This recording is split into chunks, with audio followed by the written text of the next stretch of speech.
Assalamualaikum warahmatullahi wabarakatuh. Saya Waalaikumsalam. Pratama Pratama dari Jogja Film Academy ingin mewawancarai saudara Ibu Utruja Imba Bidara selaku guru dari Sekolah SMKN 1 Garut. Nah, sebelumnya bisa diperkenalkan diri dulu, Bu.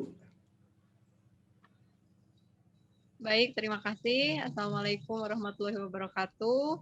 Perkenalkan, nama lengkap saya Utruza Imba Bidara. Saya mengampu mata pelajaran Bahasa Indonesia di SMK Negeri 1 Garut. Kebetulan Pratama ini adalah alumni dari SMK Negeri 1 Garut yang telah berhasil menggapai cita-cita dan juga impiannya untuk kuliah di dunia perfilman. Amin.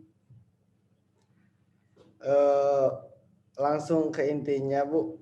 Saya mau menanyakan bagaimana saat pandemi gini untuk mengajar online gitu. Apa keluhannya belajar online?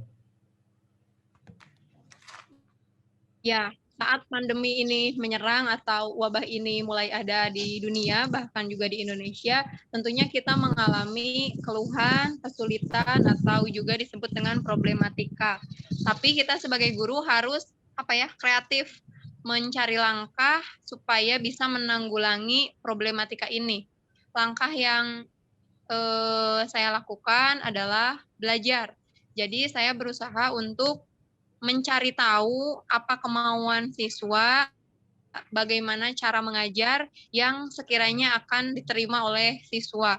Walaupun kendalanya bukan hanya bagi kami tim guru saja, tapi juga para siswa juga sama halnya dengan kami mengalami berbagai problematika. Keluhannya tidak ada kuota, HP-nya jelek, kemudian juga rumahnya ada di pegunungan dan lain sebagainya. Itu hal yang menjadi problematika yang paling besar. Begitu. Ya.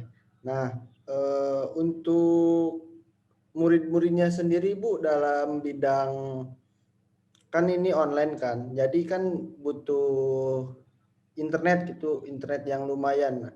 Nah, untuk kuota-kuotanya itu gimana, Bu? Itu dikasih masing-masing atau ada bantuan gitu dari sekolah atau gimana? Ya, kebetulan ada bantuan dari pemerintah, yaitu pemerintah Jabar dan juga pemerintah pusat. Tapi ini juga kan berlangsungnya secara bertahap, jadi tidak langsung ketika ada pandemi otomatis seluruh siswa diberi fasilitas internet. Jadi dimulai dari pemberian dulu kartu, kemudian baru pemberian kuota berjangka. Kalau sampai sekarang itu sekitar 3 atau 4 kali begitu pemerintah memberikan layanan kuota gratis kepada kami para guru dan juga para pelajar. Itu berapa, Bu? Kira-kira ada batasannya nggak? 10 giga untuk YouTube, chatting, dan juga aplikasi edukasi seperti Zoom, kemudian juga Google Meet dan lain sebagainya. Hanya Itu beberapa aplikasi, tidak semua aplikasi bisa memanfaatkan kuota dari pemerintah begitu. Apalagi anak-anak itu kadang tidak tidak amanah begitu ketika kami pihak sekolah diamanahi untuk memberikan kartu kepada mereka, mereka abai hingga akhirnya kartunya hilang dan karena hilang otomatis mereka tidak mendapatkan kuota berkelanjutan seperti teman-teman yang lainnya. itu ada jangka berapa lamanya nggak? Sebetulnya 10 giga itu untuk 1 bulan, tapi tergantung penggunaannya. Kadang kalau misalkan kita digunakannya sering berarti dalam jangka waktu 2 minggu saja sudah habis. Atau bisa jadi 1 bulan kalau anaknya juga jarang begitu mengikuti pembelajaran bisa jadi tersisa.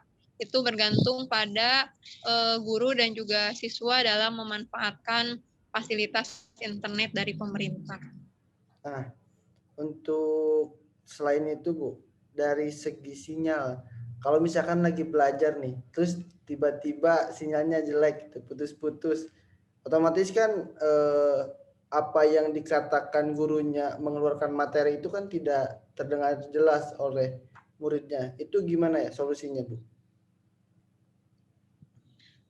Memang hal itu terjadi, apalagi siswa dari apa yang bersekolah di SMK Negeri 1 Garut ini bukan yang tinggal notabene itu di tempat-tempat perkotaan. Ada juga sekitaran Garut Selatan, Garut Utara begitu ya, yang memang untuk apa akses Pelosok. internetnya itu terbatas. Ya, pelosok begitu. Sehingga langkah yang saya ambil yaitu saya membuat channel YouTube dadakan. Ketika pandemi ini saya membuat channel YouTube, kemudian juga saya membuat video pembelajaran yang isinya itu konten edukasi begitu. Jadi saya mengajar, saya memanfaatkan kamera dari handphone, saya mengajar apa namanya itu seperti bicara sendiri, kemudian saya kirimkan menggunakan channel YouTube sehingga akhirnya anak-anak bisa memanfaatkan video yang sudah saya unggah ke YouTube itu kapanpun dan dimanapun saat mereka sudah mempunyai kuota internet dan juga saat situasi sinyal sudah memadai. Oke, oke. Nah, kalau untuk ini, Bu, kan selain dari jaringan ya. Nah, untuk mati lampu itu gimana, Bu? Soalnya kan untuk mati lampu nih, kadang-kadang sinyal itu ngedadak hilang juga gitu loh. Nah, untuk itu absen itu gimana ya, Bu? Sedangkan si murid Ya, itu udah berusaha gitu, udah berusaha mau masuk lah, udah berniat mau sekolah, tetapi kendalanya mati lampu gitu. Di lain ya kalau misalnya di lain ya sinyal sisi hilang, listrik juga kan lumayan buat baterai HP atau laptop itu, Bu. Gimana ya? ya, itu terjadi di daerah-daerah tadi, daerah-daerah yang pelosok. Kalau daerah perkotaan tidak sesering itu gitu ya, mati lampu. Kalau misalkan daerah yang pelosok memang sering mengalami kendala yang barusan disampaikan oleh Pratama. Jadi kita sebagai guru, khususnya saya bukan tidak ingin mendisiplinkan. Ada sedikit perbedaan antara saat tatap muka dengan saat PJJ seperti kondisi saat ini. Kalau saat tatap muka, anak-anak tidak boleh masuk terlambat. Jadi saya hanya membatasi sampai 5 menit. Kalau 5 menit anak-anak tidak masuk kelas, sudah berarti saya nyatakan dia itu alfa atau tidak hadir. Sedangkan saat PJJ seperti saat ini, saya biasanya memaklumi begitu. Selama anak tersebut mengomunikasikan. Jadi misalkan mati lampu, saya absen beberapa kali, anaknya itu tidak ada begitu. Akhirnya nanti saat sudah ada sinyal, kemudian juga sudah ada baterai di HP-nya, dia mengomunikasikan bahwa Ibu mohon maaf, saya begini, begini, begini, begini. Otomatis saya sebagai guru akan memaklumi itu. Kecuali kalau misalkan mati lampu, anaknya tidak ada komunikasi, otomatis saya tidak tahu apa yang menjadi penyebab anak ini tidak hadir, begitu bisa jadi dialfakan. Tapi kalau anaknya ada izin, ada komunikasi dengan kita, insya Allah kita juga akan memberikan kemudahan begitu dalam hal pelayanan absensi. Ya. Ya, Bu. Selanjutnya aku mau menanyakan untuk tugas nih, Bu. Kan selain itu kan, selain pembelajarannya nih untuk tugasnya gimana, Bu? Kalau misalkan praktek, untuk tugas prakteknya Ya, gimana? saya memanfaatkan media teknologi begitu dan juga media sosial. Anak-anak itu sudah jago, bahkan lebih hebat daripada guru-gurunya untuk membuat video-video konten dan lain sebagainya. Contohnya seperti pembelajaran ceramah. Untuk kelas 10 itu ada ceramah. Hingganya tugasnya itu kan harus melakukan praktik begitu ya. Praktiknya itu harus ceramah karena tidak bisa tatap muka dan tidak memungkinkan saat kita melakukan Zoom satu persatu begitu ya. Tadi terkendala sinyal, mati lampu dan lain sebagainya. Akhirnya saya meminta mereka untuk mengumpulkan via video dan video tersebut diunggah menggunakan media sosial masing-masing. Tujuannya apa? Kan ceramah itu berisi informasi yang mengajak pada kebaikan. Ya. Jadi tujuannya itu supaya ketika kita mengunggah ceramah di media sosial anak-anak, jadi berbagai informasi, ajakan kebaikan tersampaikan kepada halayak banyak. Tujuannya positif. Alhamdulillah itu terlaksana. Begitu juga dengan tugas membuat anekdot. Anekdot itu kan hiburan, membuat konten yang lucu begitu. Kalau anak-anak hanya membaca pada suatu hari bla bla bla bla bla, maka itu tidak ada pengalaman menarik. Akhirnya saya buat mereka itu untuk seperti mendongeng. Mereka itu melakukan seperti aktor begitu. Adegan ini dia jadi laki-laki, adegan ini dia jadi perempuan, dengan ini menggunakan aplikasi editing dan lain sebagainya. Bahkan mereka lebih jago, lebih kreatif begitu, dan juga akhirnya itu berdampak baik karena memberikan sarana hiburan terhadap orang-orang yang menonton begitu. Itu dimasukkan ke YouTube ya Bu atau gimana? Tergantung media sosial yang mereka miliki. Kalau misalnya mereka punyanya YouTube, boleh. Nanti absennya itu misal Pratama ngirim link, kemudian Utruza Imba Bidara ngirim link. Jadi nanti ibu memeriksanya itu berdasarkan link yang mereka kirimkan. Jadi boleh Facebook, boleh YouTube, boleh IG. Karena tiap anak kan beda-beda. Ada yang, ibu saya tidak punya YouTube, saya punyanya Facebook. Atau saya punyanya IG. Jadi itu disesuaikan saja. Tidak memberatkan anak. Saya bebaskan untuk penugasan. Selama mengerjakan, aman untuk nilai begitu. Oke. Nah, ini Bu. Di dalam belajar mengajar online, ini kan aku ada pertanyaan.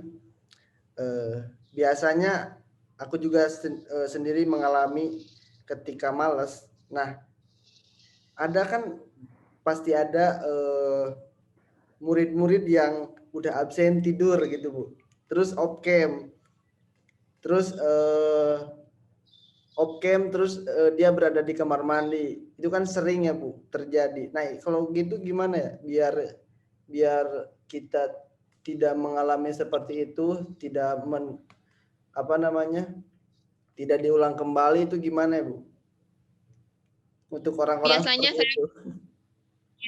Biasanya kalau via Zoom atau sekolah kami juga menggunakan Microsoft Teams begitu ya aplikasinya. Itu saya mewajibkan mereka untuk on cam dan saya absen awal, tengah, akhir. Jadi ketika tengah, Pratama mana? Jadi ada komunikasi, ada interaksi meskipun menggunakan media yang ada. Jadi Pratama mau menghilang, jadi tandai, nanti di grup biasanya saya konfirmasi, yang hadir ini, Pratama setengah, nanti mereka, Bu maaf, memberikan alasan, sekiranya alasan itu logis dan bisa diterima, saya maklumi. Tapi kalau keseringan dan alasannya sudah mulai kemana-mana, saya kasih kartu kuning. Kalau kamu minggu depan kayak gini lagi, udah berarti kamu ibu anggap alfa dan lain sebagainya. Jadi ada juga pendisiplinan begitu. Supaya mereka tidak melakukan hal yang tidak terpuji seperti yang barusan disampaikan Pratama. Yang penting ada keterangannya ya Bu. Ya, betul. Nah, kalau ujian itu gimana ya dalam segi online? Kalau di sekolah kan ujian kan diliatin kan sama pembimbing sama gurunya gitu kan. Nah, kalau online itu gimana ya Bu? Sedangkan kan di rumah itu kebebasan murid-murid itu yang bisa nanya sama orang tua, bisa namanya sama temen. Apalagi sekarang online ya pastinya ke Google gitu loh. Kalau gitu gimana Bu?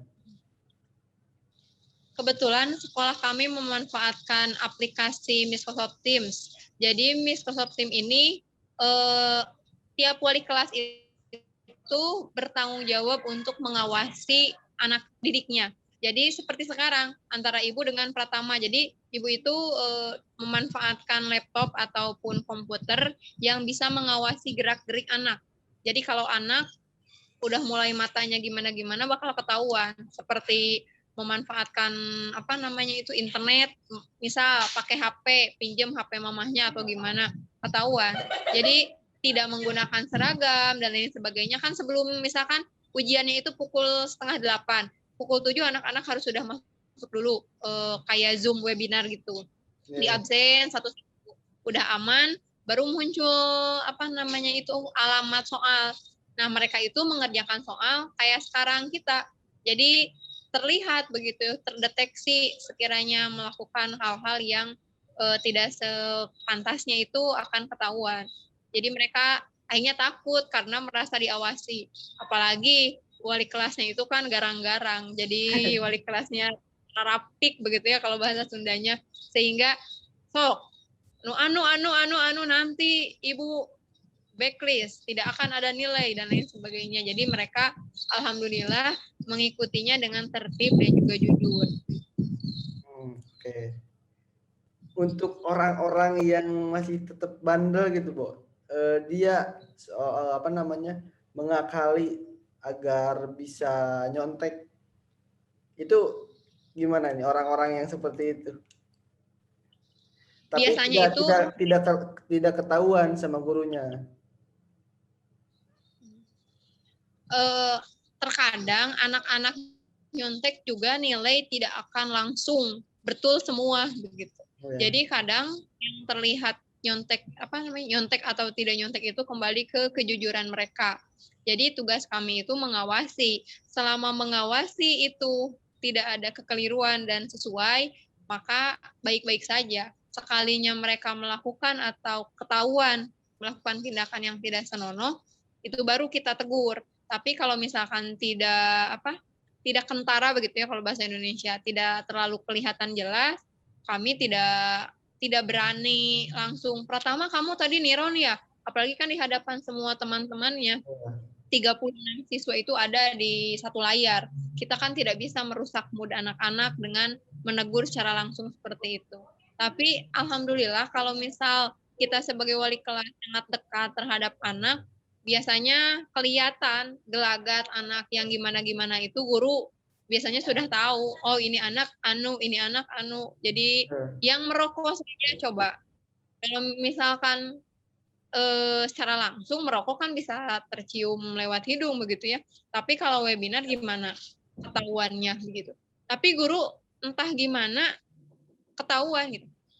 Nah, kamu terus ngerokok sanes Bu pun Bapak bla bla bla bla. Meskipun tidak jelas ya ada asap atau apa, tapi guru ketahuan gelagatnya beda begitu. Kayak rambut mah kumaha. Kamu rambutnya gondrong anu. Padahal diakalan, diikat kayak gimana. Tetap guru bakalan mengetahui sebagaimana mereka menyembunyikan. Guru itu lebih teliti, apalagi ibu kacamatanya bertambah, matanya ada 4 begitu. Jadi akan ketahuan kalau sekiranya ada kenakalan-kenakalan yang dilakukan oleh siswa di saat proses pengerjaan soal ulangan. Oke. Untuk ini Bu, kalau misalkan lagi ujian, terus tiba-tiba dia keluar sendiri dari Zoom gara-gara sinyal. Nah itu kan kayak yang terlambat, yang keluar itu gimana? Biasanya suka ada ujian susulan. Tapi kalau pribadi itu biasanya tiap beres ujian langsung anak-anak besok 3 mapel ya, coba cek kuota. Kalau sekiranya sudah mulai habis, persiapkan minimal kayak voucher begitu ya, supaya besok aman begitu. Kecuali kayak yang mati lampu begitu ya, mati lampu sehingga akhirnya dia tidak bisa melanjutkan, tapi nanti ada komunikasi, biasanya ada ujian susulan bagi anak-anak yang bermasalah seperti itu. Apalagi kan aplikasi itu buatan manusia, tetap ada kendala-kendala yang dialami saat proses ujian itu berlangsung. Kami sediakan ujian susulan, tapi sama halnya dengan yang tadi, kami awasi, kami lihat begitu pengerjaannya seperti apa. Nah, selain dari semua itu nih Bu, ada satu pertanyaan lagi. Bagaimana kalau misalkan sekolah online ini permanen sampai ke depan gitu. Harapan dan tindakan ke depannya gimana? Harapannya supaya tidak terjadi begitu. Karena kenapa? Karena antara online dengan offline itu perbedaannya sangat besar. Mungkin Pratama pernah belajar dengan Ibu sebelumnya ya, Ya, seperti pembiasaan awal masuk, kita harus baca Al-Quran terlebih dahulu, begitu ya. Ada literasi dulu, ada pembiasaan sholat duha yang bareng-bareng dengan guru, begitu. Di rumah kan tidak bisa kita awasi sejauh itu, begitu. Jadi kalau misalkan di sekolah, senakal-nakalnya anak tetap kita pantau, tetap bisa kita langsung koreksi. Tapi kalau di rumah itu kita jauh begitu, jadi tidak bisa langsung mengoreksi anak ketika melakukan kesalahan. Apalagi untuk mata pelajaran bahasa Indonesia ya, yang rata-rata itu kan harus menulis begitu. Kalau misalkan seperti sekarang anak-anak menulis, mengirimkan menggunakan media handphone, di foto dan lain sebagainya, ibu itu koreksinya itu agak-agak lama begitu karena satu persatu dibaca, dikirim ulang dan lain sebagainya. Berbeda dengan langsung bertemu. Kalau langsung bertemu, sini, misalkan ya sini, coba lihat ini yang salahnya ini ya. Harusnya nulis yang betulnya begini, begini, begini. Jadi langsung anak-anak itu bisa menerima koreksian dari guru dan oh iya saya salah, jadi saya harus memperbaikinya begitu. Itu harapannya ya, mudah-mudahan pandemi ini cepat berlalu dan juga online juga sudah mulai dihapuskan, diganti dengan pembelajaran seperti biasa. Tetapi jikalau masih harus kami tim guru dan juga tim siswa harus kembali melaksanakan yang namanya PJJ, mau tidak mau karena itu aturan dari pemerintah dan pemerintah juga tentunya sudah melakukan pengamatan, melakukan hal yang kebaikan demi kita bersama, maka kita juga harus mengikuti. Hanya saja mungkin ada beberapa yang saya harapkan itu ada seperti pelatihan untuk guru, karena guru itu tidak semuanya mumpuni terhadap aplikasi seperti editing, bikin video pembelajaran itu seperti apa. Aplikasi itu kan sangat banyak begitu. ya, Saya saja pembelajarannya itu hampir 1 bulan itu bikin satu konten itu lama begitu karena proses untuk pembelajarannya itu lumayan begitu. Diharapkannya ada seperti pelatihan infografis, pelatihan pembuatan konten video pembelajaran begitu. Kemudian juga seperti TV begitu ya. Diharapkan itu TV pembelajaran itu bukan hanya di TVRI. Kenapa? Karena TVRI itu di rumah ibu saja tidak terdeteksi begitu. TVRI. Kenapa semua channel itu seperti era Pak Soeharto begitu. Jadi dari pukul 7 pagi sampai dengan pukul 1 istilahnya itu. Semua berisi tentang edukasi, edukasi, edukasi.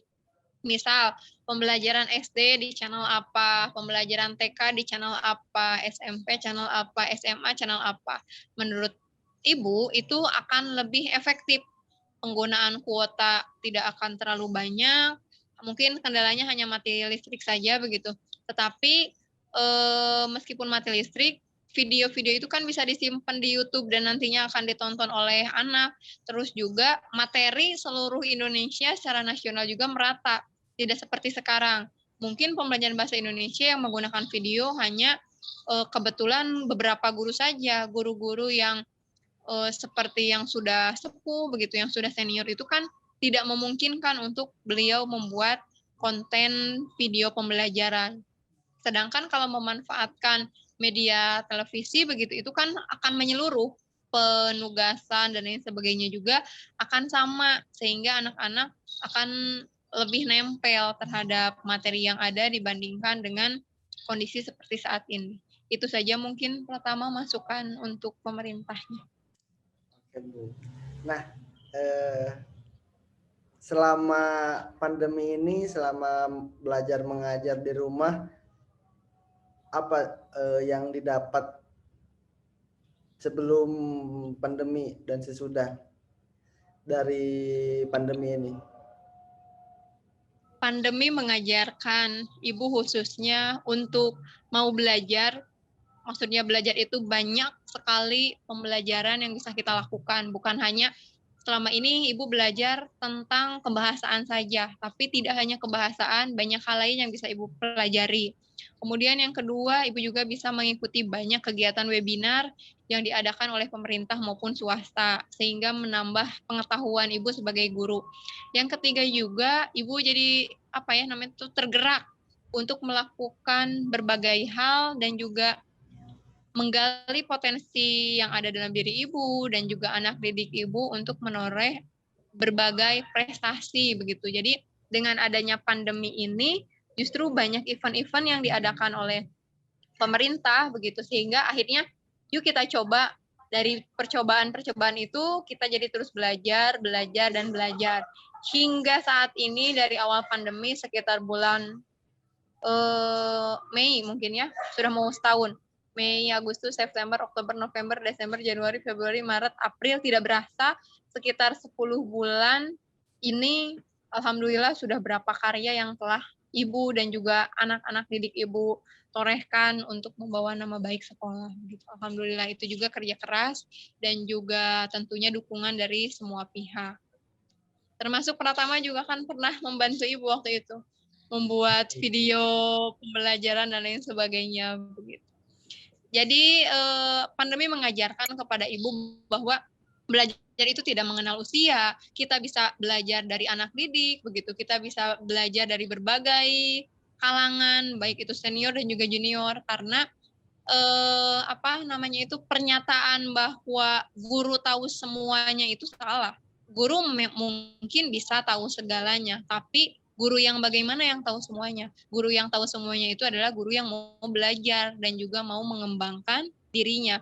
Kalau gurunya hanya terjebak dan diam saja, guru akan kehilangan kesempatan untuk banyak mengetahui berbagai hal. Jadi sebagai guru dan juga sebagai generasi muda nih, Pratama dan teman-teman, semangat terus, torehkan prestasi, kita akan bisa selama kita mau begitu. Jadi niatkan dalam diri kita untuk melakukan yang terbaik. Begitu, Pratama. Iya, Bu. Nah, ada nggak, Bu, pesan-pesan buat teman-teman atau guru-guru yang sama-sama menjadi pandemi lah, menjadi korban istilahnya? Ya, untuk guru-guru dan juga para pelajar di seluruh Indonesia, khusus guru dulu ya, untuk guru, perjuangan kita itu berat, sangat berat begitu. Pundak kita ini terdapat beban yang sangat berat, karena tugas kita itu adalah mencerdaskan generasi begitu.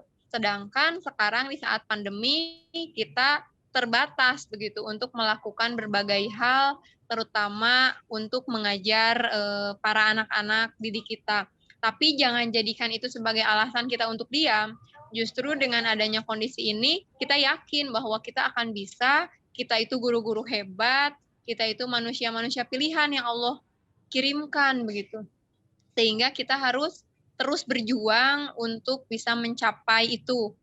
Walaupun pada dasarnya banyak hal yang menjadi halangan dan juga rintangan, tapi jangan pernah menyerah, terus belajar, terus berjuang untuk menggapai dan menciptakan generasi emas begitu, seperti yang pemerintah wacanakan. Dan untuk para anak-anak didik kami, Ibu harapkan meskipun kondisinya seperti ini, jangan jadi berleha-leha, jangan jadi generasi yang nyaman dengan kondisi rebahan begitu ya, yang cuma nonton, kemudian main game dan lain sebagainya. Jadilah generasi yang produktif, yang mau belajar, yang mau kami ajari begitu. Jangan hanya diam dan hanya tertidur, karena justru mimpi besar itu diperoleh dan juga bisa digapai oleh orang-orang yang mau terus berjuang dan berusaha. Gitu, Pratama. Ya, Bu. Makasih banyak, Bu, sebelumnya. Mohon maaf juga telah mengganggu waktunya, dan terima kasih atas semua materinya gitu yang sudah diberikan. Sama-sama. Mohon maaf banget mengganggu waktunya, Ibu. Senang bisa bertemu dengan Pratama walaupun secara virtual ya. Alhamdulillah ya, Bu. Sudah Ya, lama alhamdulillah. kita berjumpa. Iya. Ya Bu, makasih banyak. Assalamualaikum warahmatullahi wabarakatuh.